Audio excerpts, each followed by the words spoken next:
ഹരേ കൃഷ്ണ. കഴിഞ്ഞ വീഡിയോയിൽ പൂർണ്ണമായിട്ട് ആ തുളസി ദേവിയുടെ മാഹാത്മ്യത്തെക്കുറിച്ച് പറയാൻ പറ്റുമോയെന്ന് എനിക്കറിയില്ല. പറ്റുന്ന രീതിയിലും ഞാൻ എല്ലാം ഉൾക്കൊള്ളിച്ചിട്ടുണ്ട് എന്ന് എനിക്ക് തോന്നുന്നു. എന്നാലും വിട്ടുപോയ കുറച്ച് ഭാഗങ്ങൾ പറയാം.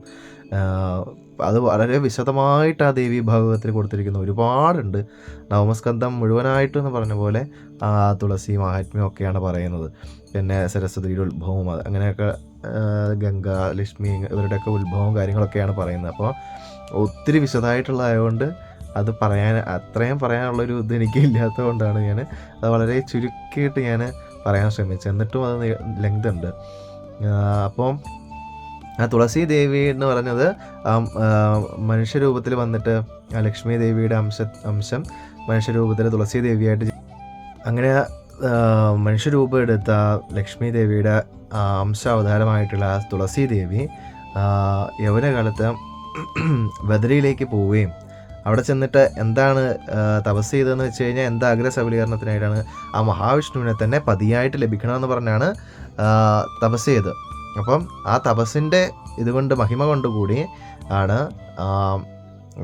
ആ ശംഖചൂടനെ വധിക്കാൻ വേണ്ടിയിട്ട് ഭഗവാൻ മഹാദേവൻ വരുന്ന സമയത്ത് ആ മഹാവിഷ്ണു തന്നെ അവിടെ ചെന്നിട്ട് ശംഖചൂടൻ്റെ വേഷത്തിൽ ചെന്നിട്ട് ഈ തുളസി ദേവിയുടെ അടുത്തേക്ക് ചെല്ലുന്നത്.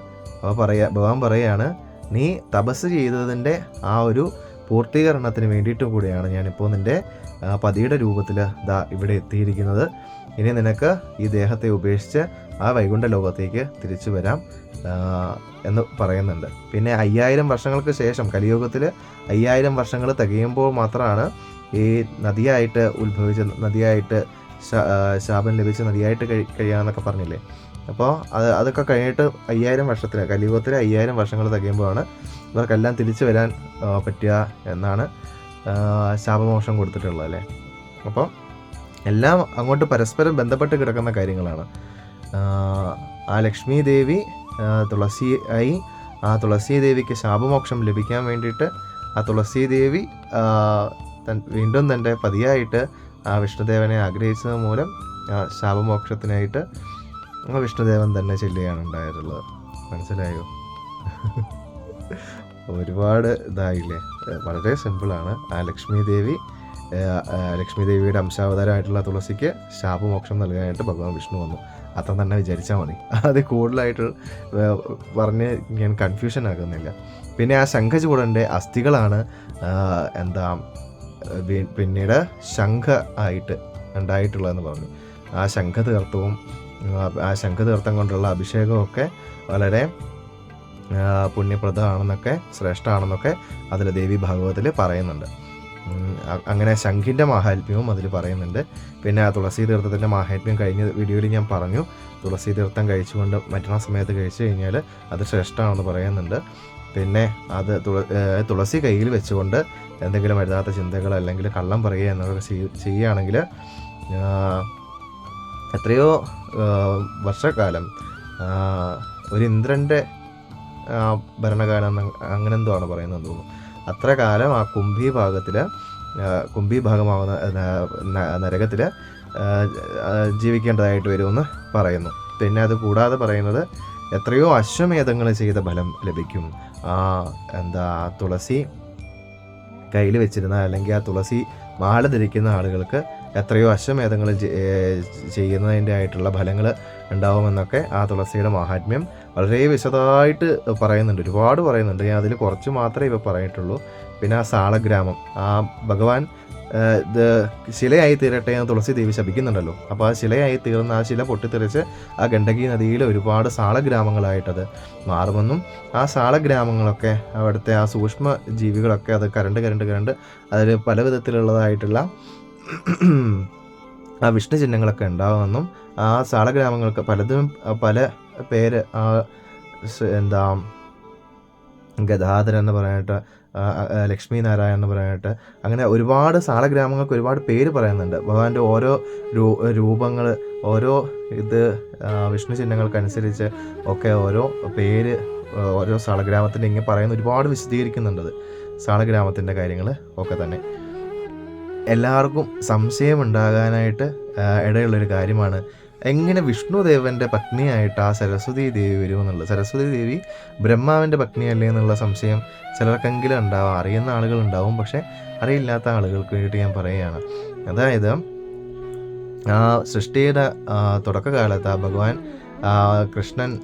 കൃഷ്ണൻ്റെ ശരീരത്തിൽ നിന്ന് കൃഷ്ണൻ രണ്ട് ഭാഗമായി, അതായത് ഒരു സ്ത്രീ രൂപവുമായി ആ കൃഷ്ണൻ്റെ രണ്ട് ഭാഗത്ത്, അതായത് സരസ്വതി ദേവിയുടെ ഇത് കഥയിൽ ആർക്കെങ്കിലും സംശയം ഉണ്ടെങ്കിൽ അതും ദേവി ഭാഗവതത്തിൽ പറഞ്ഞിരിക്കുന്നത് ഞാൻ പറയാം.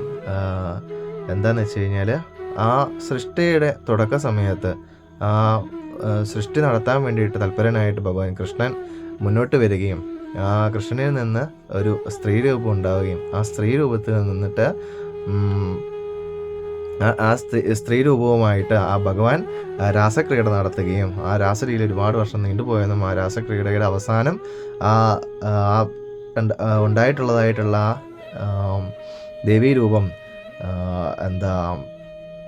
രാസലീല കഴിഞ്ഞപ്പോഴത്തേക്കും മടുത്ത് ആ നിശ്വാസം ഒരു നെടുവീർപ്പെട്ടുവെന്നും ആ നെടുവീർപ്പിൽ നിന്നുണ്ടായിട്ടുള്ളതായിട്ടുള്ള നിശ്വാസവായുവാണ് പിന്നീട് സർവ്വ ജഗത്തിനും ആധാരമായിട്ടുള്ള ജീവവായു ആയിട്ടുള്ളതെന്നും ആ ജീവവായു പിന്നീട് ഒരു പത്നി ഉണ്ടാവുകയും ആ പത്നിയിൽ ആ വായുവിനുണ്ടായിട്ടുള്ളതായിട്ടുള്ള പുത്രന്മാരാണ് ആ പഞ്ചപ്രാണന്മാരെന്നും, അതായത് പ്രാണൻ, അപാനൻ, ഉദാനൻ, സമാനൻ എന്നൊക്കെ പറഞ്ഞിട്ടുള്ളതായിട്ടുള്ള ആ പഞ്ചപ്രാണന്മാർ ഉണ്ടായിട്ടുള്ളതെന്നും ആ പഞ്ചപ്രാണന്മാർക്ക് ഉണ്ടായിട്ടുള്ള പുത്രന്മാരാണ് അധപ്രാണന്മാരെന്നും, അതിനുശേഷം ആ രാസലീല നടക്കുന്ന സമയത്ത് ഉണ്ടായിട്ടുള്ളതായിട്ട് വേർപ്പിൽ നിന്ന് ഉണ്ടായിട്ടുള്ള ആ വേർപ്പ് നീര് അല്ലെങ്കിൽ ആ ജലമാണ് ജലത്തിന് അതിദേവതയായിട്ട് വരുണൻ എന്ന ദേവത ഉണ്ടാവുകയും വരുണന് പിന്നീട് വരുണാനി എന്ന് പറഞ്ഞിട്ടുള്ള ഭാര്യയെ സ്വീകരിക്കുകയും ചെയ്തെന്നും അങ്ങനെയൊക്കെ പറഞ്ഞു പോകുന്നു.